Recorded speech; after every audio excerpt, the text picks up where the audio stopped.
Hello student, welcome to my channel code with Rahul Kumawat. आज हम यहाँ पे डिस्कस करेंगे एरेज़ को।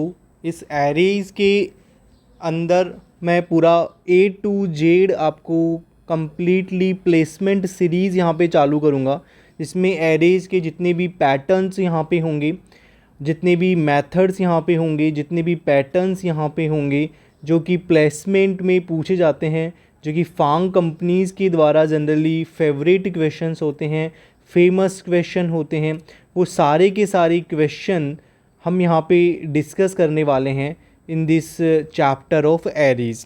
सो यस, एरेज़ यहाँ पे स्टार्ट करते हैं। हमने यहाँ पे हैंड रिटन नोट्स भी यहाँ पे बनाए हैं, जो भी हम फ्री ऑफ कॉस्ट हमारे स्टूडेंट को देंगे।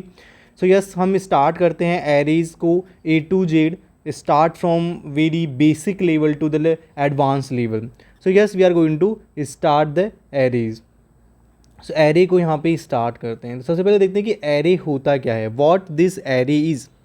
एरे यहाँ पे क्या होता है? तो एरे जो होता है वो कलेक्शन ऑफ एलिमेंट्स होता है, कलेक्शन ऑफ एलिमेंट्स होता है, लेकिन एलिमेंट्स की जो डेटा टाइप होनी चाहिए वो सेम होनी चाहिए। फॉर एग्ज़ाम्पल, या तो वो इंटीजर होने चाहिए, या फिर वो कैरेक्टर होने चाहिए, या फिर वो स्ट्रिंग होनी चाहिए, यानी सेम डेटा टाइप होनी चाहिए। आप ऐसा नहीं कर सकते कि ये आपका सपोज़ एरे है, इसमें एक आपने इंटीजर ले लिया, एक आपने कैरेक्टर ले लिया, एक आपने स्ट्रिंग ले लिया। This is not valid. यहाँ पे ये जो है वो वैलिड नहीं है, ये क्या हो जाएगा, रॉन्ग हो जाएगा। तो इसीलिए यहाँ पे क्या करना चाहिए हमें, यहाँ पे इंटीजर, कैरेक्टर, स्ट्रिंग, ये सब सेम डेटा टाइप का जो कलेक्शन होगा, वहीं सेम डेटा टाइप का कलेक्शन ही आपका क्या कहलाएगा, सेम डेटा टाइप के कलेक्शन ही आपके एरेज़ कहलाएंगे। तो एरेज़ क्या है यहाँ पे होता है, एरेज़ होता है collection of elements same data type stored in continuous memory allocation. अब इस थर्ड वर्ड का हम यहाँ पे समझते हैं कि ये क्या है, कंटिन्यूस मेमोरी एलोकेशन। तो कंटिन्यूस मेमोरी एलोकेशन का मतलब होता है, फॉर एग्ज़ाम्पल, अगर ये हमारे पास में एरे है, suppose this is an array, और अगर सपोज करो इसका एड्रेस है 2000, तो जो नेक्स्ट वाला जो एड्रेस होगा वो होगा 2004। अगर यहाँ पे ये इंटीजर है तो इसमें जो एलिमेंट है अगर वो इंटीजर है, तो जो आगे आपका एड्रेस होगा वो कितना होगा, एड्रेस होगा 2004, और नेक्स्ट एड्रेस कितना होगा 2008, क्योंकि एक इंटीजर में 4 बाइट होते हैं। और इसके अगले वाला जो होगा वो कितना होगा 2012, उसके अगले वाला कितना होगा 2016, इसके अगले वाला कितना होगा 2020। This is called continuous memory location. मतलब फर्स्ट मेमोरी आपके यहाँ पे है, तो जो नेक्स्ट मेमोरी होगा वहाँ पे नेक्स्ट करेक्टर आएगा, जो नेक्स्ट मेमोरी होगा वहाँ पे अगेन नेक्स्ट करेक्टर आएगा, and so on. So that's why the array is what, array is a collection of elements of same data type stored in contiguous memory location, continuous memory location. तो यहाँ पे ये क्या होता है, array होता है। फॉर एग्जाम्पल, एरे जिसका साइज़ यहाँ पे 6 है, वो हमें कितना दे रखा है, suppose this is in array. अब एरे में हमने स्टोर कर रखे हैं कितने, 6 इंटीजर एलिमेंट को स्टोर कर रखे हैं। एरे का जो साइज़ होता है वो फिक्स होता है। एरे का साइज़ हमेशा क्या होता है, एरे का साइज़ हमेशा फिक्स होता है, और एरे में जो भी एलिमेंट होते हैं वो स्टोर्ड होते हैं कंटिन्यूसली इन मेमोरी में, जो मैंने अभी आपको डायरेक्टली समझाया। अब इसमें एरे में suppose this is an array, तो जो इसमें इंडेक्सिंग होती है वो हमेशा 0 से स्टार्ट होती है। For example, this index is 0, this index is 1, this index is 2, this index is 3, this index is 4, this index is 5। तो यहाँ पे इसका जो साइज़ है एरे का, जो यहाँ पे एरे का साइज़ है वो कितना है, एरे का साइज़ यहाँ पे 6 है, और इंडेक्सिंग जो यहाँ पे स्टार्ट होती है, इंडेक्सिंग जो यहाँ पे स्टार्ट होती है वो कितने से स्टार्ट होती है, 0 से इंडेक्सिंग आपकी स्टार्ट होती है। एरे की जो साइज़ होती है वो बिल्कुल फिक्स होती है। फॉर एग्जांपल अगर एरे जिसका साइज़ यहाँ पे अगर 6 है तो इसका सिंपल मीनिंग ये है कि इसका साइज़ 6 ही रहेगा। Now you can not change the size of array.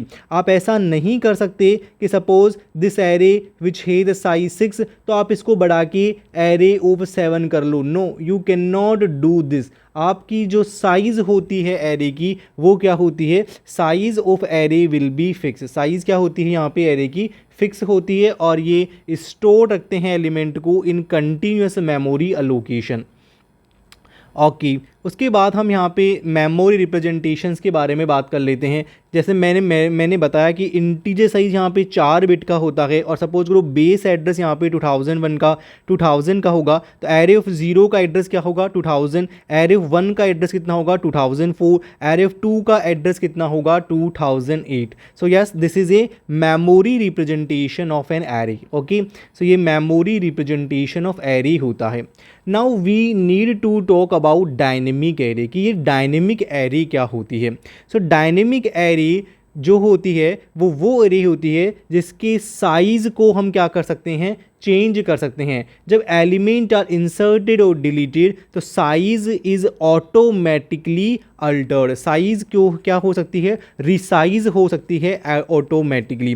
For example अगर यहाँ पे 3 एलिमेंट हैं किसी भी एरे में तो इसकी साइज सपोज हो जाएगी 3। अगर सपोज करो हमने इसमें एक एलिमेंट और इंसर्ट कर दिया और नाउ एलिमेंट यहाँ पे 4 हो गए तो साइज़ भी कितनी हो गई एरे की, 4 हो गई। हमने डिलीट कर दिया तो अगर सपोज करो 2 यहाँ पे एलिमेंट हुए, 2 एलिमेंट हमने डिलीट कर दिए थे तो साइज़ कितनी हो गई यहाँ पे 2 हो गई। तो ये साइज जो है वो कहीं ना कहीं चेंज हो सकती है, उसे हम क्या कहते हैं, डायनेमिक एरे कहते हैं। तो डायनेमिक एरे वो एरे होती है जिसकी साइज़ क्या हो सकती है, चेंज हो सकती है।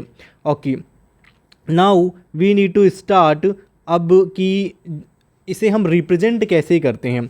साइज़ जो डायनेमिक एरे होती है उसमें हम अगर C++ में हमें रिप्रेजेंट करना हो तो C++ में हम क्या करते हैं, वेक्टर इंटीजर v। तो यहाँ पे जो v होता है वो क्या हो जाता है, वो यहाँ पे v डायनेमिक एरे हो जाता है। यहाँ पे वो क्या हो जाता है, दैट इज़ डायनेमिक एरे। कि भाई यहाँ पे जो v होता है वो डायनेमिक एरे हो जाता है। और अगर हम जावा के अंदर इसको रिप्रेजेंट करवाएं कि भाई जावा के अंदर हम कैसे डायनेमिक एरे को लिख सकते हैं, तो जो जावा में लिस्ट होती है, लिस्ट, वो जावा में लिस्ट डायनेमिक एरे का एग्जाम्पल ही होती है। सो लिस्ट इंटीजर एल ये जावा के अंदर रिप्रेजेंट करने के लिए है, वेक्टर इंटीजर वी ये C++ में रिप्रेजेंट करने के लिए है। सो यस, आप समझ सकते हैं कि हम C++ में कैसे रिप्रेजेंट करते हैं डायनेमिक एरे को और हमारे जावा के अंदर कैसे रिप्रेजेंट करते हैं डायनेमिक एरे को। इसका फीचर्स यहाँ पे बिल्कुल बता ही दिया हमने, डायरेक्टली की फ्लेक्सिबल साइज होती है, ऑटोमेटिकली रिसाइज हो सकती है और बेसिकली स्लाइटली स्लोअर होती है देन स्टैटिक एरे से, बिकॉज स्टैटिक एरे फिक्स होती है, उसमें किसी तरह का कोई भी चेंज नहीं होता। लेकिन अगर इसमें चेंज होता है किसी भी तरह का तो ये क्या हो जाती है, यहाँ पे स्लो हो जाती है। ओके, जो टाइम कॉम्प्लेक्सिटी यहाँ पे डिफाइन करते हैं कि टाइम कॉम्प्लेक्सिटी यहाँ पे कितनी होती है। फॉर एग्जांपल अगर ये वेक्टर है v इज़ ए वेक्टर और v इज़ ए वेक्टर है और अगर सपोज करो हमने इसमें एक इंसर्ट करना है element, suppose this is in A vector v और इसमें ये एलिमेंट है 2 3 suppose and the 4, suppose this is A vector v और हमें इंसर्ट करना है यहाँ पे 5 को हमें क्या करना है, 5 को हमें इंसर्ट करना है। कहाँ पे करना है इंसर्ट, इस वेक्टर के अंदर इंसर्ट करना है। तो हम क्या करेंगे, v डॉट पुश बैक करेंगे। जैसे ही हम v डॉट पुश बैक करेंगे तो अब ये कितने की साइज हो जाएगी, पहले ये 3 की साइज थी, अब कितनी की हो जाएगी, 4 की साइज हो जाएगी। और जो आपका एलिमेंट है वो कहाँ पे इंसर्ट हो जाएगा, लास्ट में जाके इंसर्ट हो जाएगा। तो जो इंसर्शन में टाइम कॉम्प्लेक्सिटी होती है वो कितनी होती है, ऑर्डर ऑफ 1 होती है। क्यों ऑर्डर ऑफ 1 होती है, ऑर्डर ऑफ 1 इसलिए होती है बिकॉज जो भी इंसर्ट हमें करना होता है वो डायरेक्टली लास्ट में जाके क्या हो जाता है, इंसर्ट हो जाता है। मतलब हमें ट्रैवर्स नहीं करना पड़ता एरे को और जो भी हमें इंसर्शन करना होता है वो लास्ट में जाके इंसर्ट हो जाता है। और इसीलिए जो टाइम कॉम्प्लेक्सिटी होती है वो कितनी होती है, ऑर्डर ऑफ 1 हो जाती है। जो टाइम कॉम्प्लेक्सिटी यहाँ पे होती है वो कितनी हो जाती है, यहाँ पे ऑर्डर ऑफ 1 हो जाती है। ओके, नाउ हम यहाँ पे समझते हैं कि what is amortize time complexity. एक तो हम बात करते हैं कि टाइम कॉम्प्लेक्सिटी, एक हम बात करते हैं अमोटाइज टाइम कॉम्प्लेक्सिटी। तो what this amortize time complexity, amortize time complexity होती है total operation divided by total pushback, कि भाई टोटल ऑपरेशन आपने यहाँ पे कितने किए और टोटल पुशबैक आपने यहाँ पे कितने किए। This is called the amortize time complexity. इसको हम आगे और यहाँ पे डीप में समझेंगे कि what the amortize time complexity. अब एरे के अंदर अगर थोड़ा सा और डीप में जाएं तो एरे में एक होता है पास बाय वैल्यू और एक होता है पास बाय रेफरेंस। एक होता है पास बाय वैल्यू, एक होता है pass by reference. For example this is in vector, vector integer भी। वैक्टर यहाँ पे क्या होता है, वैक्टर यहाँ पे डायनेमिक एरे होती है। हमने अभी अभी समझाया कि वैक्टर यहाँ पे क्या होता है, तो वैक्टर यहाँ पे डायनेमिक एरे को ही वैक्टर कहते हैं। ये वैक्टर होता है C++ में, और लिस्ट जो होता है वो किस में होता है, वो आपका जावा के अंदर होता है। तो लिस्ट आपका किस में होता है, लिस्ट आपका जावा में होता है, और वैक्टर किस में होता है, C++ में होता है। अब इसको दो तरह से हम पास कर सकते हैं फंक्शन में। The first one is pass by value and the second one is pass by reference.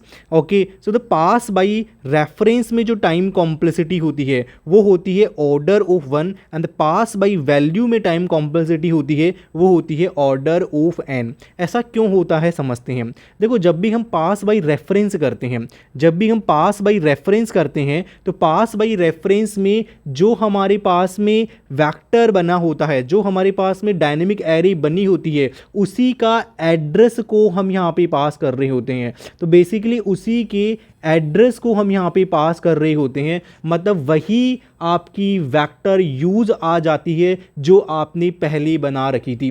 For example ये हमारे पास में वेक्टर है, suppose this is in vector, और यहाँ पे सपोज करते हैं इंटीजर में इसमें डेटा स्टोर है, for example 4, 6, 8 and 7। Suppose this is in vector.